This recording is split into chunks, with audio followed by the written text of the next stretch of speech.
இந்த வழக்கு அரசு வழக்கறிஞரா இருந்தவன், இப்ப வழக்கறிஞரா இருக்கேன். நான் ஒரு முன்னாள் சட்டமன்ற உறுப்பினர் வேற. நான் கேட்காம வேற யார் கேட்பா? அப்ப கேட்க கூடாதுங்கிற குரல் வலையை நெரிக்கிற இந்த அரக்கத்தனமான அரசின் இரும்பு கரம் உயர் நீதிமன்றம் வர, இது மறைமுகமா நீதித்துறைக்கு விடுக்கப்பட்ட அச்சுறுத்தல். ஏற்கனவே யூடியூப்ல யாராவது பேசிட்டா உடனே பொய் வழக்கு போடுறது, அதுல காமிக்கிற வேகத்தை இந்த நடவடிக்கையில காமிச்சிருக்கலாமே. இந்த அரசாங்கம் 52 குடும்பம் ரோட்டுக்கு வந்திருக்காத என்ற ஆதங்கத்தில் பேசுகிறேன். நான் இதுல எனக்கு விளம்பரம் தேட வேண்டும் என்ற அவசியம் இல்லை. தவறு யாரு இருந்தால் நீங்கள் நடவடிக்கை எடுத்திருந்தா. நாங்க ஏன் சிபிஐ கேட்கிறோம்? சிபிசிஐடி ஏற்கனவே நீங்க கடந்த முறை 23 நடந்த மதுராந்தகம் மற்றும் மரக்காணம் இஷ்யூல கொடுத்திருக்கீங்க. சிபிஐல கண்ட்ரோல், சிபிசிஐடியால நடவடிக்கை எடுத்து எஃபெக்டிவா எதுவும் செய்ய முடியலையே. திருப்பி எத்தனை நாள் வந்துருச்ச, வந்து இத்தனை பேர் செத்துருக்காங்களே. அப்படி இருக்கும்போது இதுல அரசுக்கு என்ன கௌரவ குறைச்சல்? எஸ், தவறு நடந்து விட்டது, நாங்க சிபிஐக்கு கொடுக்கிறோம், ஏன் சொல்ல மாட்டேங்கிறீங்க என்று நான் கேட்கிறேன். இதை நீதிமன்றத்தின் கதவை தட்டி இருக்க வேண்டிய அவசியமே இல்லை. பொதுவா நீதிமன்றங்களே இந்த மாதிரி வழக்குகளை எடுத்துக்கொள்வது உண்டு.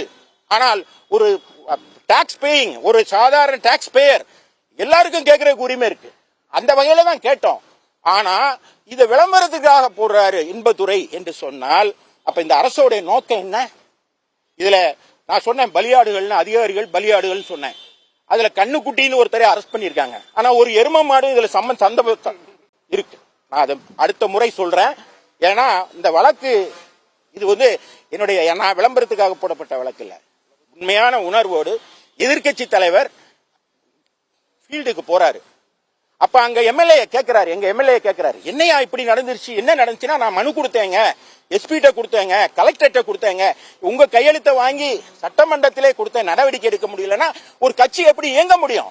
அப்ப நீதிமன்றத்துக்கு தான் வருவோம். வந்தா விளம்பரத்துக்கு வராருன்னு சொல்ற ஒரு அட்வொகேட் ஜெனரல், நான் அவரை தனிப்பட்ட முறையில் சொல்லல, ஒரு அரசுடைய பதிலை தான் அவர் சொல்லுவாரு. என்ன இப்ப என்ன நடவடிக்கை எடுத்திருக்கீங்க கேட்டா 1.5 பக்கத்துல ஒரு ரிப்போர்ட் கொடுக்கிறார். இதாங்க நடவடிக்கை, புல்லட் பாயிண்டா. இது போதுமா? ஆக விரிவா அதை தாக்கல் செய்யுங்க. இந்த வழக்கில என்ன, அதாவது இந்த கள்ளக்குறிச்சி இன்சிடென்ட் ஒரு புறம் இருக்கட்டும், அதுல சிபிஐ கேட்கிறது, இன்பதுரை சிபிஐ கேட்கிறார், அது ஒரு புறம் இருக்கட்டும், அதுல நான் முடிவு எடுக்கிறோம். ஆனா அதற்கு முன்பு 23 நடந்துச்சு இல்லையா மரக்காணம் சம்பவம், மதுராந்தகம் சம்பவம், அதுல நீங்க என்ன நடவடிக்கை எடுத்திருக்கீங்க? ஆல்கஹால் கண்ட்ரோல், இலிசிட் அராக்க கண்ட்ரோல் பண்ணக்கு என்னென்ன நடவடிக்கை எடுத்தீங்க? அது மாதிரி எத்தனால் மெத்தனால்லாம் உள்ள வராம இருக்கிறதுக்கு என்ன பிரிவென்டிங் மெஷர்